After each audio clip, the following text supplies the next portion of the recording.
Hi everyone, it's Kim. Welcome back to my channel, and if you're new to my channel, welcome. So today I thought we would put together a sugar-free hot cocoa recipe. And the reason why I'm doing this, and I'm going to try to keep this really short, maybe we'll talk about it more while we're making it, but the reason why I'm doing this is because of the fact that I have been trying to find the reduced calorie Swiss Miss hot cocoa. And every time I try to order it, it's sold out. They always substitute the sugar-free, which is 3 points. The other one I think is 2 packages for like 1 or 2 points. So what I'm doing today is I'm putting together a sugar-free hot cocoa mix, and it's going to be 1 point per serving. So you heard that right, 1 point. So I'm going to turn you around. I'm going to get you over to my counter, and let's talk about this recipe and put it together. So with that said, it is hot cocoa season, so let's get this recipe pulled together. All right, today's recipe calls for 4 ingredients. We have dry milk. We have a non-dairy creamer. And we're going to talk about this non-dairy creamer versus this non-dairy creamer a little bit later. We're going to need some unsweetened cocoa powder.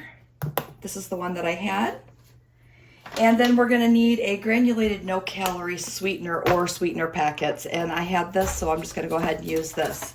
So I'm going to grab a bowl, and we're going to pull this together. And 4 ingredients. How can you go wrong with 4 ingredients? I mean, for real. Okay, so the recipe that I'm using today is a sugar-free dark hot cocoa mix, and it is by Simple Nourished Living, and I'll link that down below in the comments. So first thing that we're going to need is 2/3 of a cup of non-fat dry milk, and I did have to buy this because it's not a normal staple that I keep in my house. So 2/3 of a cup of this.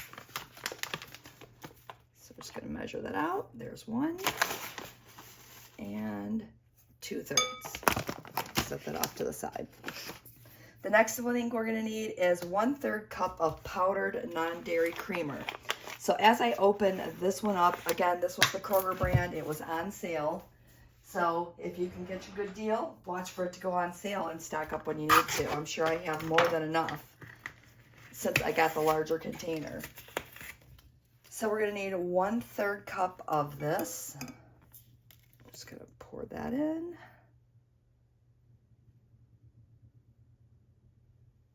Okay, that's good. We need 1/3 cup of unsweetened cocoa powder. So I'm gonna grab a spoon real quick. And as I'm spooning that out into this, I want to talk about this fat-free creamer. Now this one is super hard to find as well. And I did have this in my cabinet. So with that one, when I did the calculations on the points, they were the same points as this one. So save yourself the money and the headache of trying to find the other one and just get the Kroger brand. I mean, if you're watching your fat gram intake, then yeah, you'll probably want to get the fat-free, but I'm not so much concerned with that as I am just following points on Weight Watchers. I'm gonna go ahead and make sure that I get enough of this cocoa mix in here. Probably a little more than I needed, but that's okay. And then the last thing that we need is the granulated no-calorie sweetener. It says here that you can use 12 packets, or you can just use the granulated stuff. So I have the granulated stuff, and we're going to need a 1/2 cup of that. So I'm going to go ahead and put in a 1/2 cup of that. And that's it. So we're just going to go ahead and mix that together. I was going to mix this directly into one of my mason jars, but I thought that this might, you know, that trying to shake all these up, it probably wouldn't mix as well. So I thought this might be the easier way to go. And all you do is put this into a sealed container, which I have over here. I'll get that out in a second. And it says to make 1 serving, you just measure out 3 tablespoons of the hot cocoa mix and then 6 ounces of hot water. Now, I don't know about you, but when I like to have a specialty coffee, I like to do like a cafe mocha, so it's half hot cocoa, half coffee, and it's one of my favorite things to have. So this is going to make it such a treat for me to have when I am craving something a little special. Have my handy dandy little canning funnel. And the other time I would have known exactly what that was called. I just thought it might be easier than making a mess on my counter, which you guys know I'm famous for. And there it was. I knew I couldn't do this without making a mess. And what I think I might do is I might go ahead and just make up another batch and go ahead and get this container a little bit fuller. And it says that as long as you keep it in an airtight container, that it will stay good. It said somewhere on here, I'll have to remember where it said it.